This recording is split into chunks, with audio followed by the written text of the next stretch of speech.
Happy Tuesday, everybody.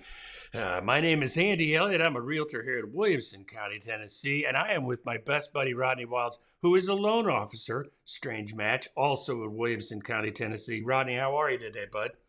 I'm doing great. How are you, Andy? It's good. Power's back on. Power was off for a minute, and but we're back on. So, can I? So did you do any? I always ask this question. Did you do any golfing last weekend? Oh, 100%. Yeah, the 4th of July weekend. We typically get to play that weekend, play a little golf, and enjoy the weather, cook out, family, all that stuff, dogs, cats. It was American weekend with temperatures cracking at the 100 door every day. I'm telling you, I actually forgot that it was the 4th of July. I mean, and how perfect is that? The holidays in the middle of the week, so everybody in the country takes the entire week off, you know? Yes. If you did go to work Monday or Tuesday, wink, wink, there wasn't a lot going on. So what if you're new to our little thing here, live stream, can't think, I'm winging it. What Rodney and I we just talk about what's going on, what's hitting the headlines. There's some obvious headlines that I'm not going to cover, but because this is not a political show, at least we try not to be. But we just talk about what's going on in the housing market. It's changing, and if anybody has been watching the news, and if you're interested in real estate, the industry, there is big changes coming. They are just around the corner, and there are those that are saying, "Hey, it's no big deal," and there are those that saying, "I'm not so sure yet." And I'm in that camp of, I don't necessarily think it has to be a big deal, but I have to wait and see how people respond. So I know you have an opinion on how you think things are going to go, Rodney. And since this is an opinionated show, what do you think about the NAR settlement and the direction it's going to go ultimately? I think it's a good change. I think I'm going to try to keep it simple because there's only two changes. Mm-hmm. A buyer must have representation, signed representation, and an agreement before a real estate agent shows them houses. And the other change is that the seller can no longer list what they're going to pay a buyer's agent, in the NMLS system. So those are the two changes.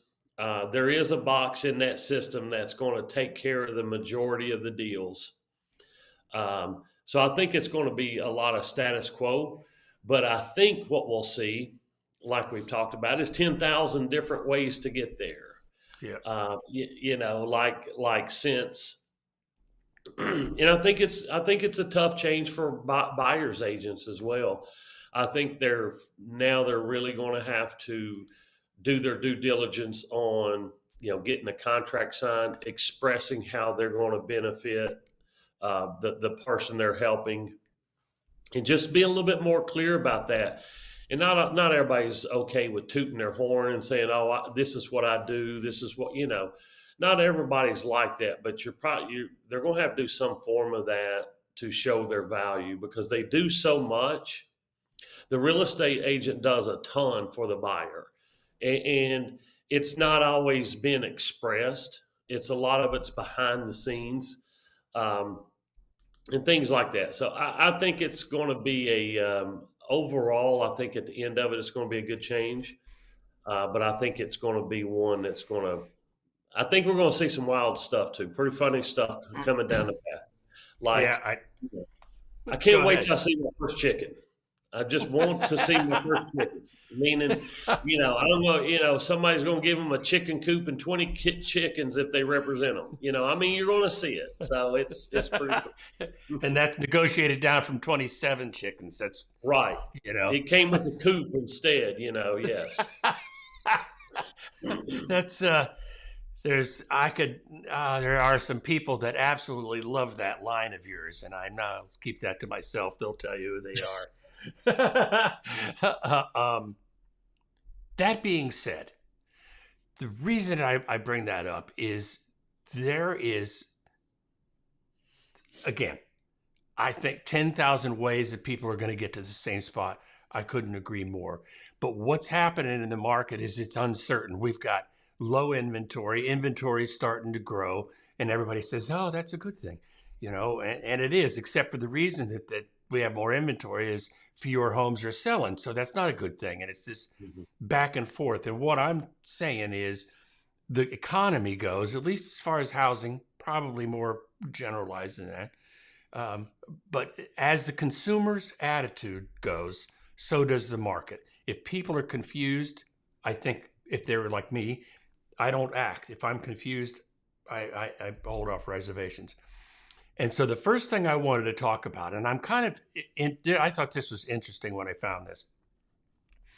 Fannie Mae, who is, can you want to tell us briefly who Fannie Mae is, Rodney, since that's your thing? Yeah, Fannie Mae is they used to be a private individual, but when the government did some of their takeover stuff during COVID and before that, Fannie Mae and Freddie Mac, you've probably heard those two terms synonymously. They're two different organizations that basically the government is running the control of right now because it was private. Government took them over because it was kind of the too big to fail thing. But years ago, Fannie and Freddie paid their money back to the government, whatever assistance they got. They've been profitable for a number of years. But Fannie is basically the one who writes the guidelines for the overall mortgages that are sold on the secondary market. So meaning if you get a traditional mortgage that's sold on the secondary market and goes into the pools of what's called mortgage-backed securities, they are underwritten to a certain standard and certain level, and that's what Fannie Mae and Freddie Mac do. They kind of set the guidelines for conventional loans. Okay, all right. And so what's interesting about this particular article was from Fannie Mae. It's called a Housing Sentiment and Survey. Here's what Fannie Mae, and I don't think this is a secret. I mean, as consumers' attitudes go, so does the market. But they know this too. And so what they do, and I thought this is pretty interesting, is the National Housing Survey, they do this every month. They've done this since 2010, which polls the adult general population in the United States to assess their attitudes towards owning, renting a home, purchase and rental prices, household finances, and overall confidence in the economy. And I think that they probably take that into account when they're adjusting policy or talking about policy. I would have to think that's why they're doing the surveys. And so here's the bottom line. Here's what this has to say. And this is what I wanted to bring to the table today. Consumers are slightly more optimistic about home buying and home selling conditions. In the midst of this situation that we're in, people are more positive. Rodney and I have been talking about normalization, which I don't know if it's a universally loved word, but rates have gotten higher and people have gotten used to it. You call it what you want. I don't know if normalization is proper, but that's the point. People have gotten used to it, and a lot of people have gotten off the fence. But then again, home sales being so slow, it's telling us they have not. They're staying put for a minute. It increased 3.2 points in June to 72. I don't know how they rate that against what they had in 2010, which was the 100. And so they're comparing it out with this. And 72.6 is what it is now. Greater shares of consumers also indicated belief that home prices and mortgage rates would rise over the next 12 months. This is some generalizations, and then we're going to go through these specific, what they're calling components of this thing. Among the household finance components, the percentage of consumers expressing a sense of job security jumped to 79%, an increase of 4 percentage points in May. That's good. I mean, people are more secure. Affordability, this comes up every time as it should. Affordability concerns remains the primary driver of consumer housing sentiment. even as the top line findings from our monthly survey showed a modest uptick in optimism on both home buying and home selling conditions. It says, if mortgage rates decline through the end of the year, as we currently forecast, we do think home sales activity will pick up, but progress on that front is likely to be slow due to the ongoing imbalance between supply and demand. And that's going to bring us to our next article in just a minute, which I couldn't believe I was reading. There's a tease for you. Couldn't believe I was reading. You need to stick around for that. A significant majority of consumers continue to tell us that it's a bad time to buy a home. And they're also telling us that they expect both home prices and mortgage rates to move higher over the next 12 months. Taken together, in our view, this leaves little upside to the overall sentiment until meaningful progress is made on affordability. That's about as clear-eyed as you can get, seems to me. What do you think, Rodney? Yeah, I think there's a lot of stuff conflicting in there. Like when people say housing, they expect housing price and rates to go up. They're also worried affordability is still an issue. Affordability is the number one still issue. But what is getting better is job security. They're feeling better about jobs. Yeah. And then the overall home buying and selling the actual numbers are getting better. Like we do have more a little bit ticking up in inventory. Yeah. But I think it always comes back. But the other point of that, what I'm saying is that they said it was a bad time to buy. Yeah. But they think the house is going to go up, so, and then their job security is good. Employment used to be a really hard driver factor in jobs. I mean, in purchasing, in the purchase market, in the employment market. Like if the jobs are good, purchases are good. But now affordability's issue, jobs are good, but the purchases aren't going that well. So yeah, I think it's a little bit of a weird article that it says that houses are going up, people expect houses going up, and people expect rates to go up, which that's the opposite. A lot, like I think rates are going to go down, but they have, the American public thinks the rates are going to go up. So I mean, it's kind of weird. Which is the point of this, and that's the point of me bringing this article to our show, is that's what people think. Right. And that's what's going to drive things until we're proven otherwise. Yes. You showed me the cold hard facts that rates are going down. I'll believe you. But until then, in my head, they're going up. Yeah. No. It's weird that they're going against the sentiment of what. It's like they've just got off the bandwagon of thinking the rates are going to get better for 2 years or 3 years, like I have been. They're like, well, I'm off this bandwagon. It ain't happening. Well, let's go through these components really quick, and I'm going to try this. And Angie, if this is, I'm very sensitive to that. I don't want it to be too small for you because she's my friend. So one of the components, I know it's a little bit small. I'm sorry. Let me do this. That's better. Okay, here's the components. Good, bad time to buy. The percentage of respondents who say it's a good time to buy a home increased to 14 to 19. Now, this is in a month. I mean, that's significant, While Yes. the percentage who say it's a bad time to buy decreased from 86 to 81%. That's like a 9% swing, right? Oh, look at that. Yeah. As a result, the net share of those who say it is a good time to buy increased 9 percentage points month over month. Okay, that's a good thing. That's a good thing. Bad time to sell, the percentage, and this is you kind of both sides of your mouth kind of a thing. The percentage of respondents who say it's a good time to sell a home increased from 64 to 66%. Not huge.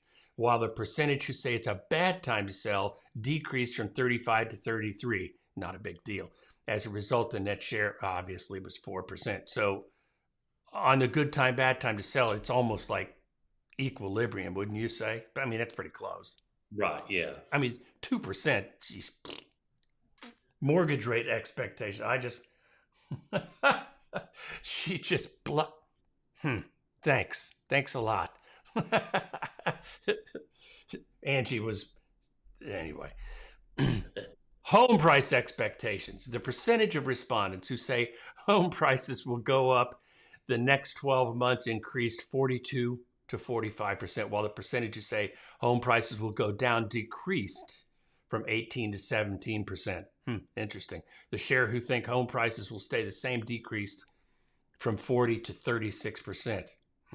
As a result, the net share of those who say home prices will go up the next 12 months increased 3%. That's not a lot. That's not a lot. So mortgage rate expenses, I won't read the whole paragraph. The percentage of respondents who say mortgage rates will go down in the next 12 months decreased 25 to 24%. That's nothing. As a result, the net share of those who say mortgage rates will go down over the next 12 months decreased 2%. That's not huge belief, in my opinion. Job loss concerns. The percentage of... I just realized we forgot something, Rodney. We'll circle back to it. The job loss concern.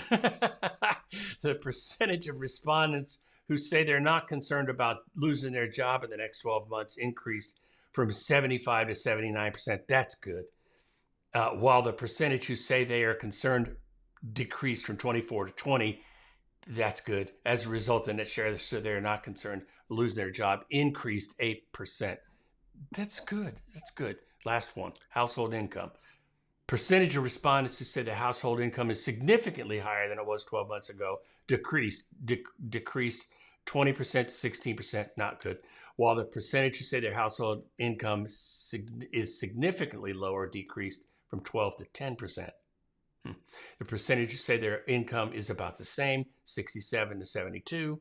As a result, net share of those who say their household income significantly higher, 12 months decreased 2 percentage points. So that's basically flat. So you can see if I was to say, what difference does this make? I would say they're not going to lobby for doing anything, wouldn't you say? Leave it alone for now. It tells me that affordability is still the issue. When you look at every number out there and it's really close to what it has been, no major changes. It goes back to, we talked about all those different points, and it changed 1 or 2% or a minimal one way or the other. And it just, it just goes back to affordability. When if the rates were lower and affordability was better, your job market and all that stuff means more, and it would get them. It would go ahead if somebody felt good about their jobs and affordability was there, they would purchase. And my takeaway from that whole article is when you look at it all and crunch all the numbers, 9% of the respondents believe that it's a good time to buy a house. In all of the mixture and all the, I'm going to call it confusion. I don't know what it is, but 9% think it's a good time to buy. That being said, we're going to catch up on something, and it's called Rodney's Rates.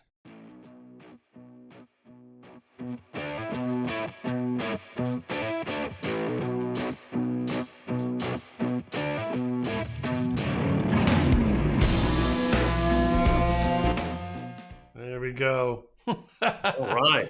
We're doing this right on time. There's the pip. Okay. It is. Here we go. This is look at this, about what is this, April, June, July, 3-month look average at our current pricing. Red is bad, green is good. And I just want to focus here on the last week. Since the holiday break, start of July, we've seen a nice, we have busted through this one right here. I believe that's the 200-day moving average. And then we've also beat another ceiling, so we've got another floor of support. And as you can see right here, when we have these levels of support, that's good, and then there's no ceilings. That actually means that we could see a nice little climb if that would be if it's in the cards for us. It's setting up pretty nicely, I guess is what I'm trying to say. And for anybody that's if anybody's not familiar with that chart, it is reversed. I mean, so for us, up makes the rates go down and vice versa. So when Rodney's saying it's looking good by going up, you're going, what? If you want to make it a political show, you can look at the day that the debate happened and see that the rates are starting to get better. They did not. It did. I wonder if you could. Okay. All right. Here we go. That brings us to the next topic. The first thing that I want to just reestablish, what are people thinking? What am I thinking? And I have to agree with most of the people that responded in some form or fashion. I'm in that mix. I'm in there.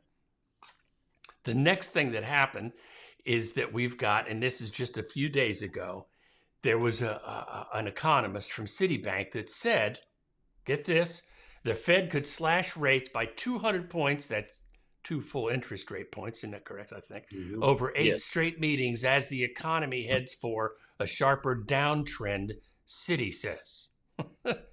Who is Citi? They're just kind of a big lender, they're a big company out there.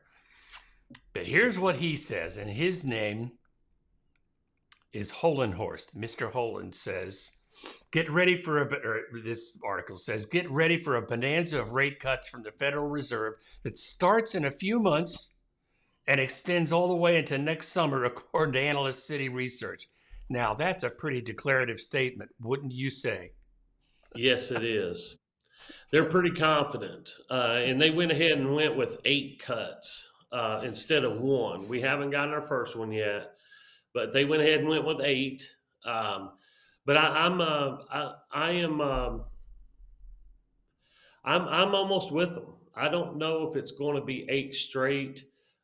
There might be some news, but I'm thinking the economy, the news we're getting now is the economy's turned a little bit, like what was it? The jobs in that article, that the jobs turned a little bit faster, worse than they expected. And just like this article said, that they're not expecting a soft landing anymore. Like they think it might be a hard landing, and for them to come out and say 8 straight cuts for 200 basis points is a pretty bold statement. It is. And if you look, I always like to look at the comments in any of the Yahoo articles. What I like best about Yahoo is the comments. I mean, because people can get involved and, give their opinion on some of these articles, which it's a little bit like X in the community notes. You're sort of doing fact checking or whatever.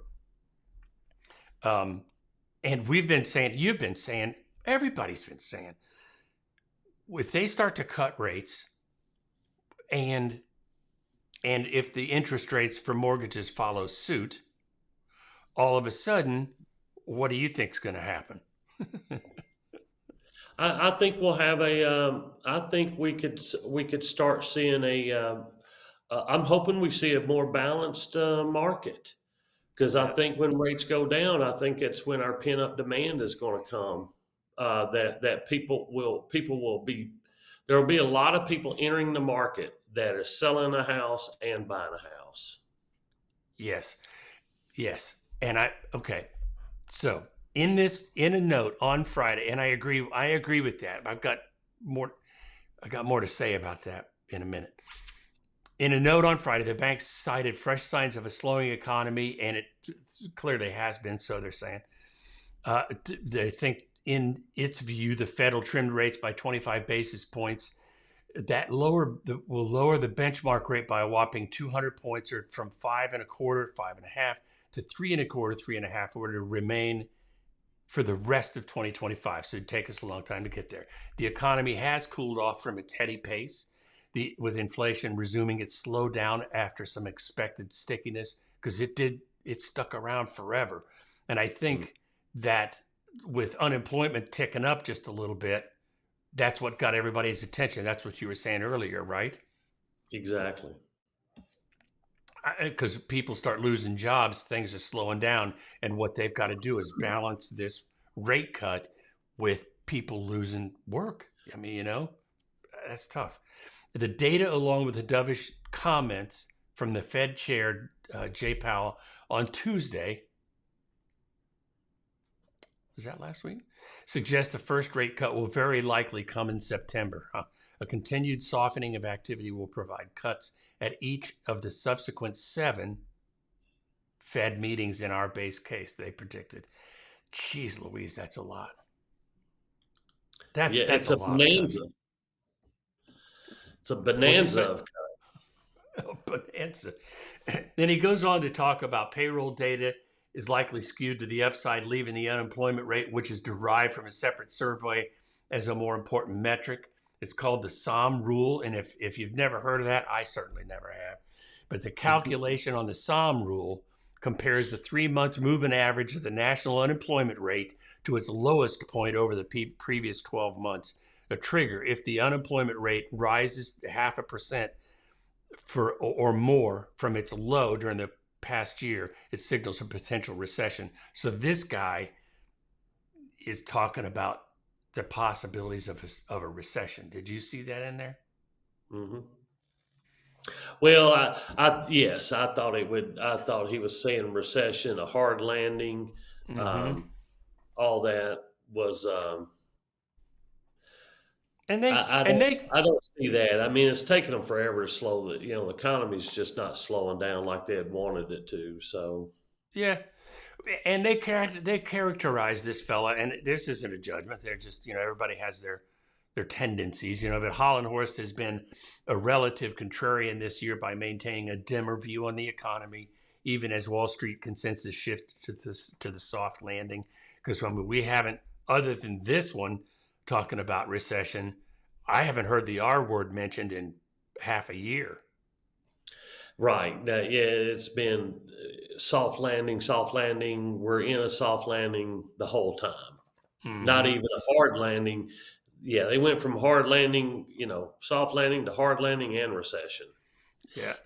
And in order for, it just seems to me that if we look at the mechanics of lowering the rate, and if it does in fact trickle down to, it's not really a trickle down, but if it has its effect on the mortgage interest rates by these basis cuts, what we've got to be, what the market is, I think, searching for is that sweet spot where if this becomes common knowledge that they're going to start cutting, people are going to continue to wait until the cuts come. I mean, they're going to go, wait, I was going to buy, but they're going to cut. We're going to wait. I mean, I can hear it. I don't know. I think they'll get off the shelf as each person kind of 6% may be somebody's ticket and 5% may be somebody else's. But I think once activity starts and the motion gets going and houses are being sold again, I think there'll be some fear of missing out, and they'll probably jump in and get in there. And I don't know that I've heard you say that, or I don't know that you haven't said it, or it's just that I didn't hear it. But you really are smart when you say everybody's got a different trigger, a different button, a different ticket. As the rates go down 10 basis points, that's enough for one person, or it has to be 50 for another. That's exactly right. The other half to the equation, and I mean that loosely, is what is the number that's going to work for home sellers, for them to be able to turn loose of their 3 and 4% to convert into a slightly higher number. What is their number? And I bet you it's going to run the gamut on that too, right? Yeah, the survey, I think we've seen a survey. We talked about it on the show before. I think the survey of everybody who had potential demand for sale in the future was like around 5.75. just under 6%, and they would be considering a move. So hopefully that's the case, because we're going to obviously get there a little quicker than we would at 5% or whatever. Right. I just think that's here's one of the comments. We'll just take really quick couple of them. Okay, price of houses are expensive now. Once the rate drops to 4%, I don't see that happening. The price of houses will be even more expensive. Home $200 a month to do that. Yeah, inflation, blah blah blah. I think that what's going to happen ultimately is that if the market starts moving and it's going to start getting serious about moving, it's what you're talking about. It's the emotion, when the emotion takes over of fear of missing out and all that kind of stuff. But it's going to certainly be closer to 6 than it is to 7, I think. Yes. Or halfway. It is right now, right? Yeah. Yeah. So, well, anyway, that's kind of good news. Yeah. I don't know. Kind of, I mean, I'd rather be, let's put it this way, I'd rather be heading down than up. I liked a lot of the sentiment, I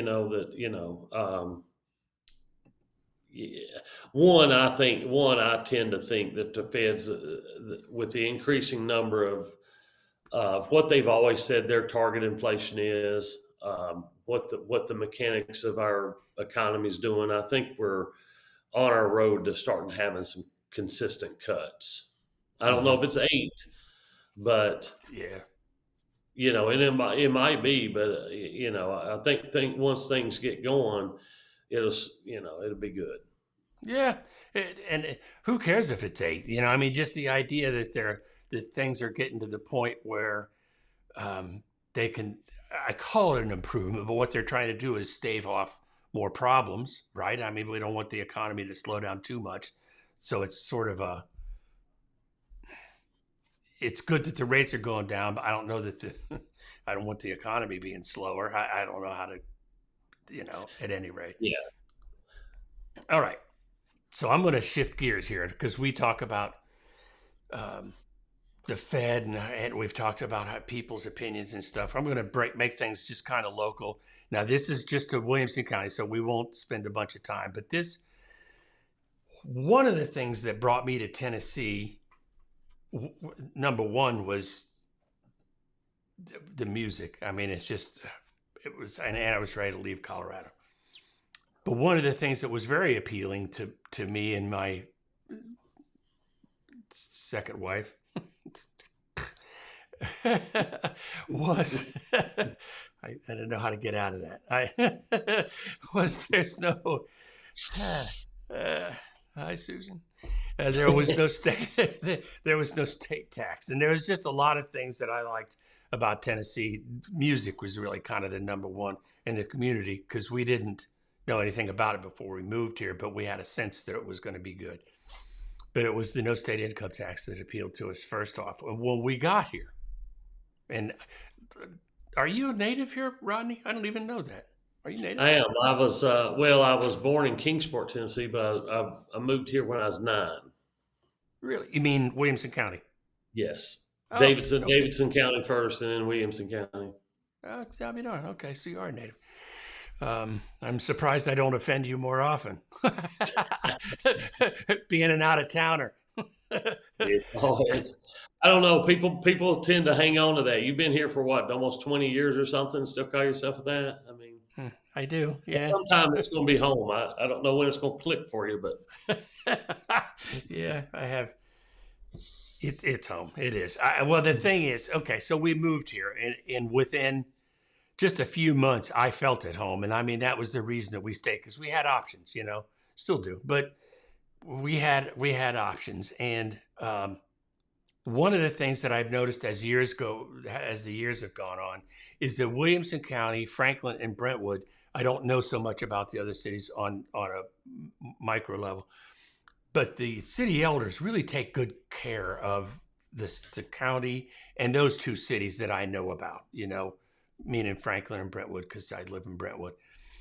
And what caught my eye the other day was that Williamson County had a budget meeting, and they were able to approve a budget without raising taxes. And all I'm saying is, for the longest time, our property taxes have stayed pretty consistent for a long time, haven't they? They went up a few times, but other than that, they try to keep them down. I mean, they've been fairly stable after. I think COVID they went up a couple times, but they've been fairly stable since. Yeah, and so if you're thinking about moving to this area, give Rodney and I our contact information will be in the description below. But what you'll notice, if it matters to you, is that, like, and it sounds like a commercial, but this is how I feel. When I first got here, not only were the stores, I liked all the stores, but the streets were clean and the city was clean. And you go up into Brentwood and there was no billboards and stuff on the highway. There is a couple of them, but there's rules in Brentwood where stores can't put up big signs, that are kind of eyesores, that kind of thing. Reminds me a little bit of Southern California. When I would go there, I would notice that the store advertising, meaning the standards, the signs for them are, they're not obnoxious, Brentwood is like that. Now, Franklin doesn't have that rule. So on Highway 96, you can kind of see a little bit of that. But gosh, you go downtown to Franklin, and I've said it the whole time I've been here, God, it's like Mayberry. And they've done a good job. And that's my thing, that they can keep it this nice and not hit us with more taxes. Do you have any opinion on that? Or Yeah, they mentioned something in that article. Basically, it's like looks like the Williamson County schools typically pays back the county yearly. Which passed unanimously, gives Williamson County Schools an additional $1.1 million for next year's budget. So the property tax, the school was on budget, so they didn't feel like they needed to raise property taxes. So that's good. Yeah. And I mean, and Williamson County schools are highly, highly rated, So, I mean, if you're thinking about this area, again, it sounds like a commercial. I apologize. I'm just telling you that Williamson County schools are awesome. The system is awesome. It served me as a resident wonderfully for 20 years. I just got zero complaints. This is really a good place to live, and it's no wonder that so many people are coming this way. It's just no wonder. Yeah, it's a good. I like that. Our own county, is financially sound. Not raising taxes. That in the host. You talk about that building. I've had a couple rent space in the downtown Franklin area in a couple different buildings, and they have a historic society that anytime you come down in there, you've got to follow along with the lettering on the outside of the buildings and things like that. And I think Williamson County was talking about signage. I think you had to build with brick, and you couldn't, even the road frontage signings had signage had certain requirements to be on to keep the whole area looking good. Yeah. And it is good planning. And here's one of the things, this is just personal opinion, as Rodney always says. This show is all about our opinions. This is just an opinion. But one of the things that Franklin has that I love is for your automobile, there's a noise ordinance. So if you're going through there banging downtown with your big subwoofers, blowing the roof off, not for long. I call me a codger. I call it nice. Engine braking, when they let the 18-wheelers off, they don't, they have signs for that. Yeah. See, I like it's those little things, those nuanced things. We care about your hearing, Mr. Elliott. Thank you. We'll take care of you. And whenever we have a big party downtown Franklin, whenever we have those things, there's a big old sign that says noise ordinance. I mean, they're telling you coming in, don't be a nuisance. Yeah. Yeah. You're in the South now. Straighten up, Flight Elliott. Okay, couple more things and we'll get out of here. What a fun day so far. And I just want to say I really do love living here. And it is, being in real estate, it's, for me, I hope you take this properly the way I say it. It's an easy sell because I love it here. I really do. You know, the summer's a little hot. I agree. I admit. But Yeah, I'll tell you a quick story about some friend of mine from Johnny San Diego. If you can guess where he's from, Los Angeles. yeah, close. So he moved his family up to Tennessee, and I'd met him and got to know him, and really great guy. You know, but he tells me things like, he said it, and I didn't know if he meant it literally. He's like, they literally have a litter box at the school because of all the identification stuff they have with children. And this is children's school. He's got children in elementary school and things like that. And he said that's why we moved, is like, you know, just some of the crazy stuff that goes on there. Not any associated with any political party, but just it wasn't the same lifestyles he was looking for. So, you know, he moved here and loves it here. But when they go into their school system and things like that, we're talking about our school system is, you know, funded properly, and it's they're even giving 1.1 million back to the budget, and no property taxes are being raised. Yeah. That's a far cry from what he's describing, from where he's moving from, and the kind of, I don't know, social agenda that maybe a school is pushing for on their children. So he definitely loves it here and loves how everybody is just kind of, I don't know, together, whatever you want to call it, you know. Yeah. Well, for a lot of us, it sort of makes sense, and I'm not trying to judge, and I think we're tiptoeing around things a little bit here, but I guess the bottom line is I like the train of thought in this location, you know, and I'm not naturally a Southern person. I'm not, but I like the idea of Southern hospitality. I like that. Be nice to a person first and then see how it goes, you know. Yeah. Be polite, you know. If around here, there's people, if you're not polite, somebody's going to go, hey, knock that off. You know, I mean, yeah, stop it. Don't throw trash in the street. Hey, don't do that, you know?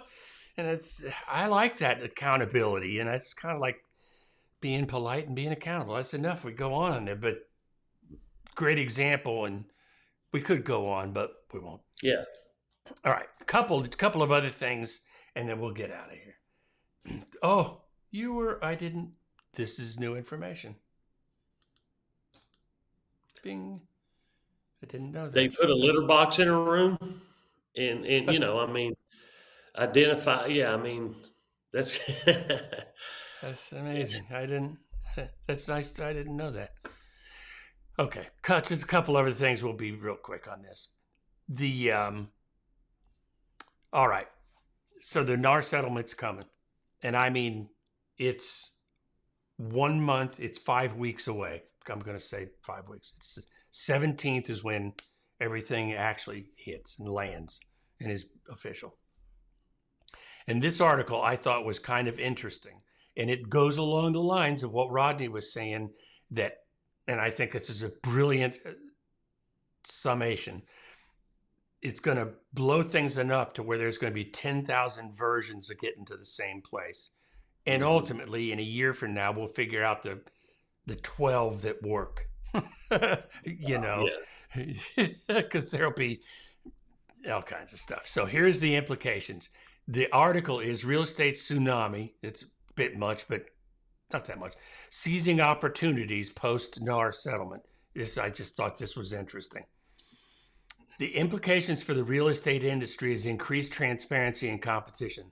no doubt that it is going to be, when you are going from compensation being in a listing agreement factored in when you list a property to those numbers, the buyer agency compensation and such, being negotiated on the contract by the buyer and the seller, that is an entirely new level of transparency, because you can say no to that stuff.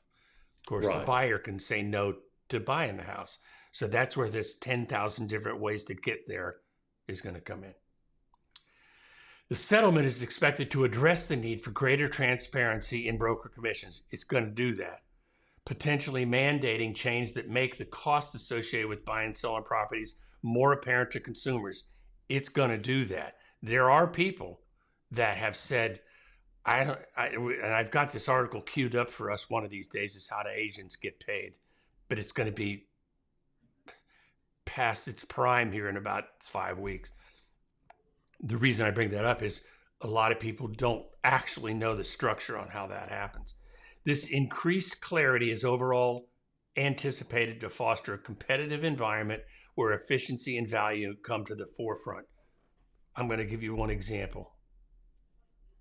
What's going to really come out is a la carte stuff. I'll do a little bit. You'd give me, 0.5%, and I'll list it for you. And it's these a la carte stuff, not full service, which is that's the only thing I know. That's the only thing I know. Right. But you can do a la carte, and then they take care of the pictures. I don't know. How does that bode well? I don't know. Yeah. But I don't get the foster the competition, and maybe I'm missing that. I don't get the foster the competition on becoming more transparent. What I see, I think like you thinking, I don't consider it agents becoming an a la carte specialist and buyers not getting a full service, fostering a competition. I see that as changing the overall landscape versus fostering competition. Well, that's a great point, and we may run out of time on this because I can feel it. Things are cranking now.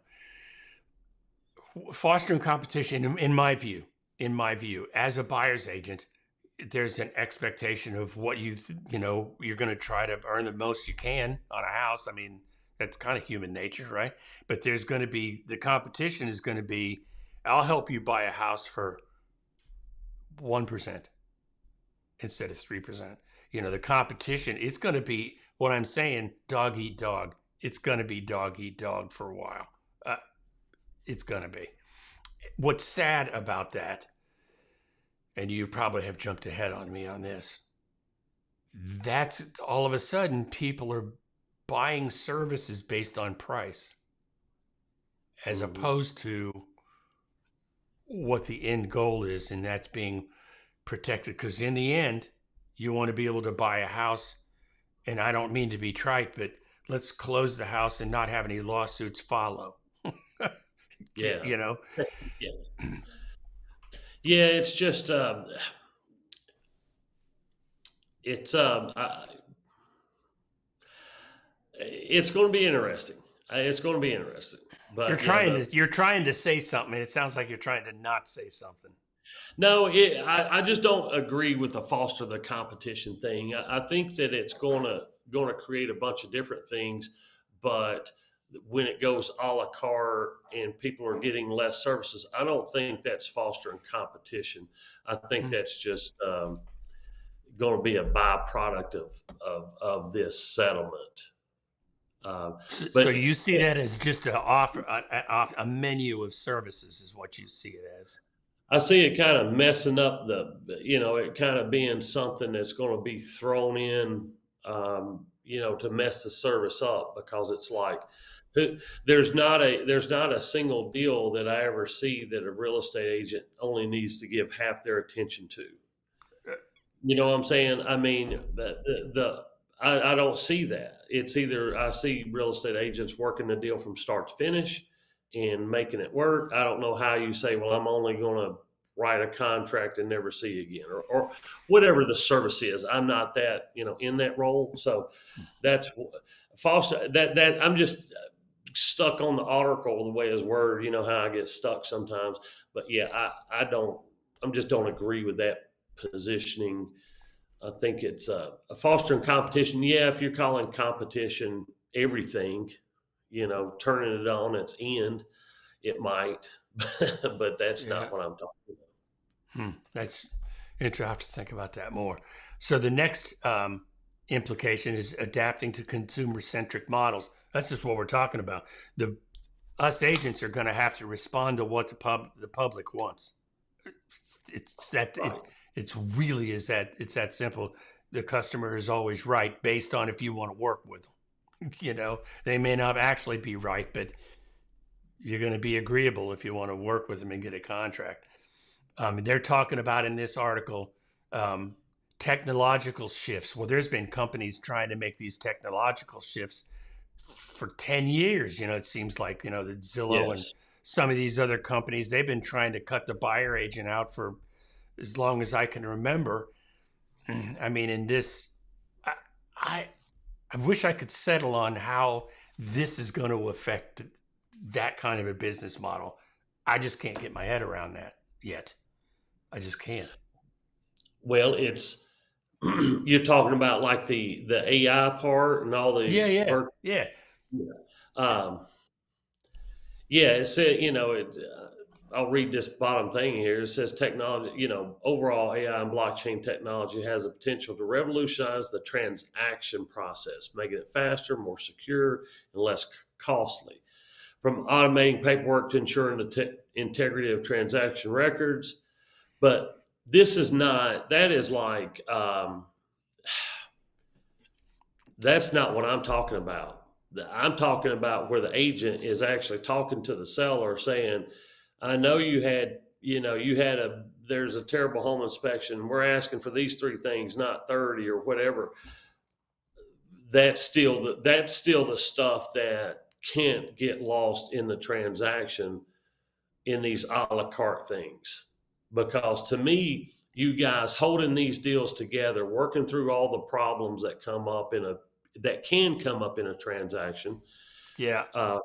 That's the gold. That's your years of knowledge to deal with an irritated seller or an irritated buyer. The years of experience with dealing with these forms over and over again and how people negotiate in offers. A la carte stuff ain't doing that. That's what I'm. Yeah. Or AI Well, is not doing it either. Well, as a counter to that, for listings, there is a la carte, and it's been around forever. Um, uh,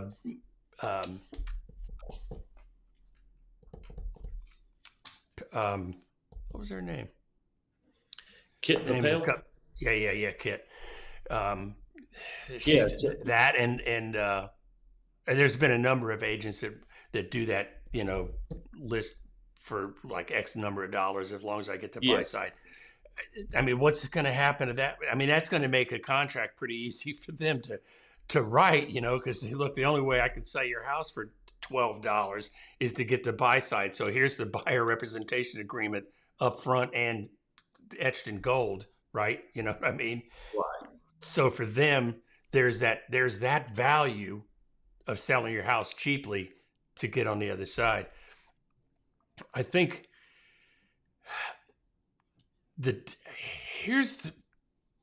see if I have this correct. And we've outlined before how you and I are different in one particular area, and that is how we buy cars. You're very comfortable with online, get a car and drive it away and you're okay. And I'm the guy that got saddled with, I've never seen a guy test drive a car more than you, Mr. Elliott. That was me. Can I tell you something, Mr. Elliott? Sure. I've never seen anybody test drive a car more than you. Sorry. What they're trying to do, and I understand it, is they're trying to get home sales to be more like what you're looking for. To go online, click a button, go, I like that house, I'll take it. And yet, Yeah. And that's not a bad thing. I just think that all these years of technology, that's if in their dream of dreams, that's what they're looking for is, honey, I found a 3-bedroom, 2.5 bath Tudor home, and is this the one you want? I really like that. Are you pre-approved? Yes. Just buy it. Click done. Yeah. Uh, Yeah, I don't know. I've seen so many houses that I'd say like I've loved their pictures, and when I went out there, I'm like, man, the but camera guy did a great job. yeah, absolutely. Wow, this room looks smaller. That's usually what you get. Yeah, Yeah, it will with the wide angle lens. But my point is, that's where technology keeps trying to, if there were guardrails on this thing, that's what they're trying to do is get it, when they're talking about it being golden opportunity to innovate, tailored solution, settlement, the settlement has the potential to further boost development. I mean, it's all, it's all dry. There's no wet signatures anymore, that kind of yeah, stuff. It's all leading down to click, I'll take that house. And that isn't going to happen. I can't imagine that it would be ever get that streamlined in a house based on what I think of what you're saying. yeah. I don't. Not right now. There's going to have to be technology where somebody can go in there and measure. There's just too, like, for me. I'm not the type of person that can walk into a room and say, "Oh, this would be a great so and so room. My couch would Yeah. go here." I'm Yeah. not that. I can't visualize. So I have to see it. Like, I have to walk in the house and see how big it is for me to get a picture of it. So I don't know if it's going to, if that's going to happen that way with houses. I can't, what I think where my failing and where I fall short is I'm saying I can't imagine it. That does not mean that it won't exist. It's just that I can't see it yet. Right. No, Um, there's people that'll buy that house just like I like buying cars. there are, and you know what, if you've got guardrails and safety features built in like contingencies and stuff, go ahead. I mean, I've sold a lot of houses, not a lot, probably a dozen, sight unseen over the years, and that scares me. I'd love to do that, but until Yeah. they come see the thing, there's that contingency upon viewing. Yes. You don't make me sweat just thinking about it. But at any rate, to finish up this article and finish up our day, what a fun day it's been. The other major impacts of this settlement, because there's going to be 10,000 versions, just like Rodney, my friend, says. It appears that their guess is there's going to be potential job losses, and that could be, I mean, from agent salespeople to people that can't do what the industry is now asking. It could deal with people inside the office that's not licensed because AI does so good at answering emails and stuff like that. There's could be a lot of that ancillary talent that may or may not be there. And at the same time, it could already, as it's already been outlined, it could lead to the emergence of new tech startups, alternative platforms. I guarantee you there's going to be 100 new websites and versions. There's already a website out there trying to do, and I won't say the name, trying to do an end around the commission thing. I'm like, Yeah. don't do that. It's just, at any rate, it is going to be really interesting. But I think that the one thing that they have correct, among other things, I think is a pretty good article overall, is there's going to be a ton of opportunities. It's just, I don't know what it looks like yet. I mean, really, it's going to be something. Yeah, I believe you're right. I believe it's kind of like when mortgages went to laptops 20 something years ago. There was a lot of people that got out of the business. They didn't want to deal with computers or whatever it was. So I think this will be the same way. I think there'll be people that probably get out and not try to fight the competition or learn how to do the buyer's agreements and things like that. But And I bet you in the end, there's going to be a lot of people figure out how to make a living from real estate without selling houses. That's what, in terms of that opportunities. Yeah. I think that I think there's going to be a lot of opportunities if you just sit and watch what do people need, what's that find a need and fill it. Watch people. There's going to be some fabulous explosions. There's going to be some eye-watering moments of wow. That was quite an implosion there, Golly. Anyway. Any final thoughts there, Rodney? What a fast day. Yeah, no, it's good stuff. Good stuff. I'm anxious to see how the market continues to go right now. We finally got some economic news where I think we should be seeing some potentially a rate cut in a month or so. So yeah. Hope so. Between that and with the rules actually taking place, actually switching on, have to just. It's one of those things you just have to wait and see. It's like the real estate market. You can't tell what happened till 6 months later. Then you look back and go, "Oh, that was a mess." I do know on August 17th, I'm going to wake up and come to work, and it's not going to be any different that day. Traffic will be the same, and coffee will be the same. But anyway, hopefully we'll have a call about a contract. So, absolutely. Hey, listen, great being with you, Rodney. Thank you for everybody joining us. Thank you for being with us today. And we'll see you next week. I got a really great idea for next week. So, get ready.